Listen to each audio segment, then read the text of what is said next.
When I assumed office 20 months ago, our country was facing tremendous economic challenges. Escalating cost of essential household commodities, high fuel prices, rapid depreciation of the Kenya shilling, and spiraling public debt were threatening to ground our economy. My administration has worked hard and consistently so that today, the prices of essential commodities like unga have dropped from 240 shillings for a 2-kilogram packet to Kenya shillings 100, majorly attributed to our fertilizer subsidy program, the resilience of our farmers, and good rains that were given to us by God. During the period, we reduced the price of fertilizer also from 7,500 to 2,500. Petrol prices have come down from a high of 217 to now 187 a litre. The shilling has strengthened against the dollar from a high of 165 to now 127, 128. We have made significant progress in pulling the nation back from the brink of debt distress.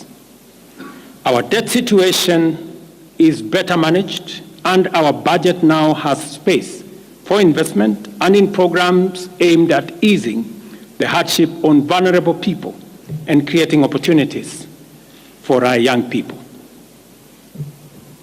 Our GDP grew by 5.6% last year, ranking Kenya among the 27 fastest growing economies in the world. Our inflation figures have fallen from a high of 9 and 8 in May last year to 5% in April this year. It is instructive for the nation to know that for every 100 shillings we collect as taxes, we spend 61 shillings in debt service. We have paid Kenya's Eurobond debt that was borrowed in 2014 of $2 billion that has been hanging around our neck. We paid the last installment of $500 million last week. Today, Kenya's debt burden is much less, more sustainable, and we are on course to redeem our country from the discomfort of debt and assert our sovereignty. Early this year, Treasury had proposed a budget of 4.18 trillion.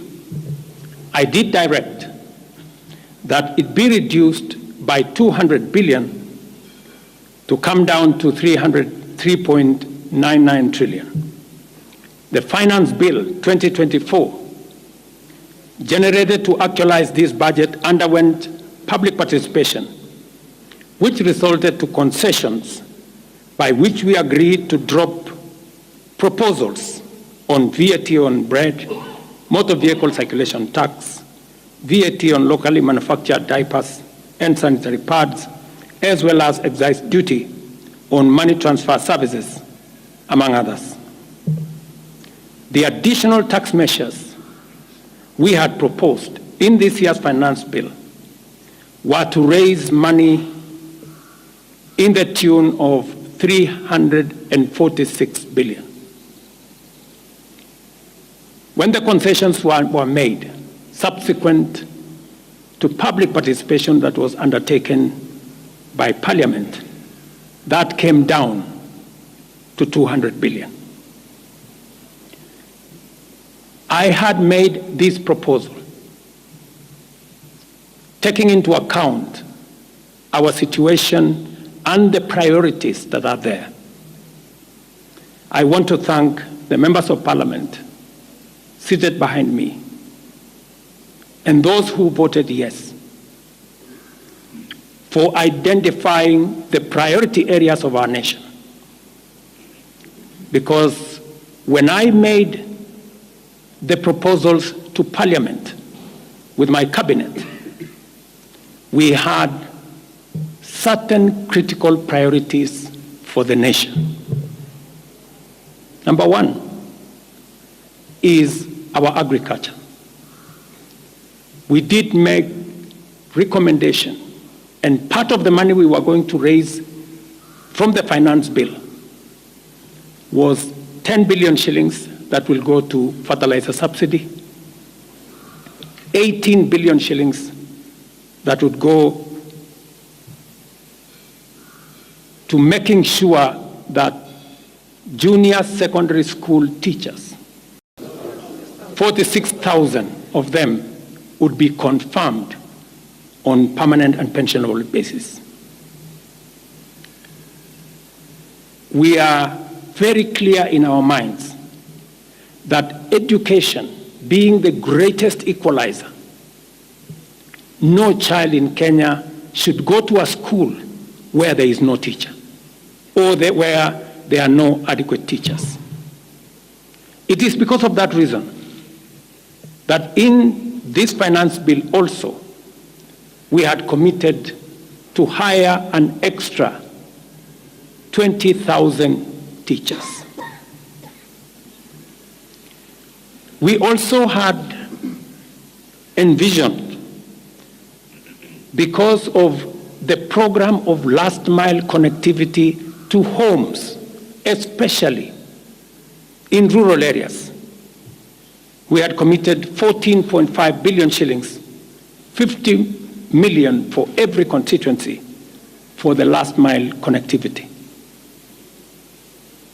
Because we realize that there are many people who today cannot go to hospital because they cannot afford, because they have no health insurance. We had committed 6 billion shillings to operationalize our universal health coverage plan that would make it possible for every citizen to have a health insurance, those who cannot afford to be paid for by the government of Kenya, and to also operationalize the chronic illness fund that would make it possible for those who suffer from cancer, diabetes, hypertension, to be able to go to hospital, be treated, and go home without being asked for any money. We also had planned to put in money for our coffee farmers to retire the heavy debts that are bedeviling our coffee farmers. We also had allocated money for our sugarcane farmers to make sure that our sugarcane farmers get out of the debts that they're in. We had also committed to our milk farmers 2 billion shillings to make sure that every farmer is paid a minimum of 50 shillings per litre, to make sure that these farmers, very hard-working citizens of our nation, get a fair return for their hard work and for feeding our nation. And that is why I commend these members of parliament for agreeing with us that all the priority areas I have mentioned were the right priorities to be funded. And by so doing, they supported the proposal to incorporate also the views of the people. These members of parliament came back to us after they went to listen to the people of Kenya. And they came back and reduced the budget on their own by 146 billion shillings.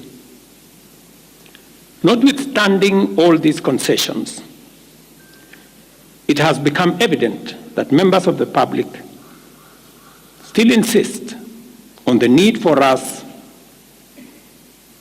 to make more concessions. And because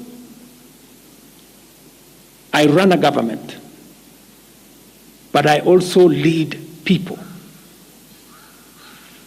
And the people have spoken. I am grateful to all the members of the National Assembly who voted yesterday affirmatively for the Finance Bill 2024 as amended on the floor of the House to incorporate the views generated through public participation. And following the passage of the bill, the country witnessed widespread expression of dissatisfaction with the bill as passed, regrettably resulting in the loss of life, destruction of property, and disintegration of constitutional institutions. On my own behalf, and on behalf of these members and many other Kenyans, I send my condolences to the families of those who lost their loved ones in this very unfortunate manner. Consequently, having reflected on the continuing conversation around the content of the Finance Bill 2024, and listening keenly to the people of Kenya who have said loudly that they want nothing to do with this Finance Bill 2024, I concede, and therefore I will not sign the 2024 Finance Bill, and it shall subsequently be withdrawn, and I have agreed with these members that that becomes our collective position.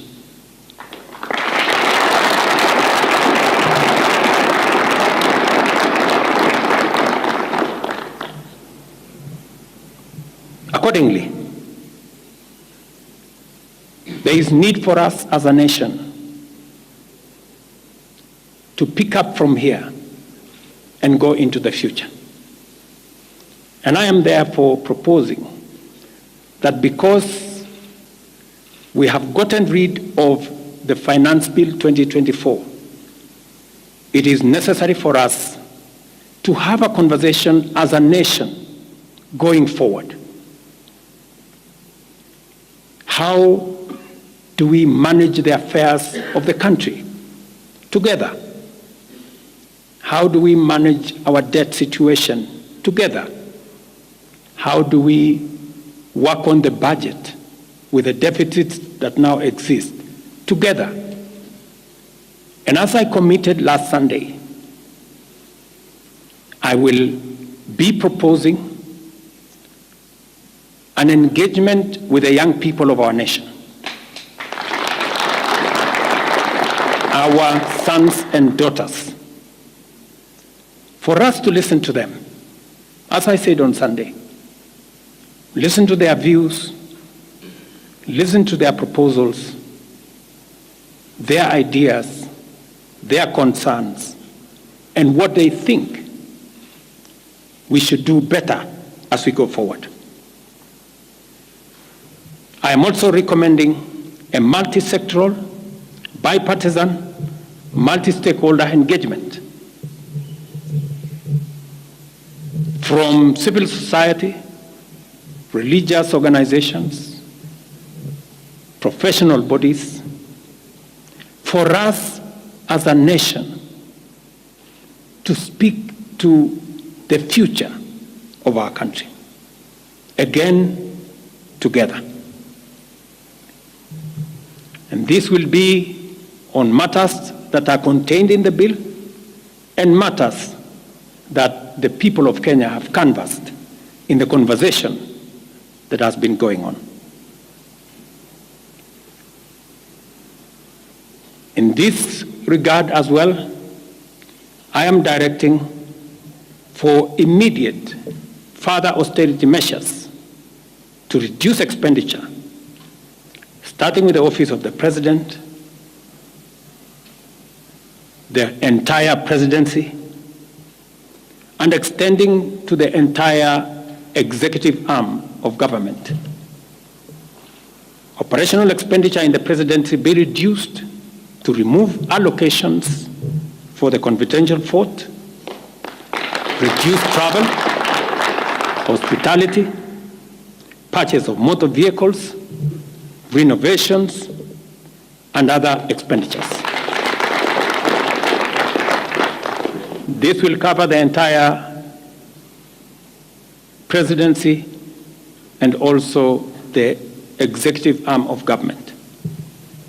I also propose that equally, Parliament, the judiciary, and county governments, working with the National Treasury, also undertake budget cuts and austerity to ensure that we do live within our means, respecting the very loud message that is coming from the people of Kenya.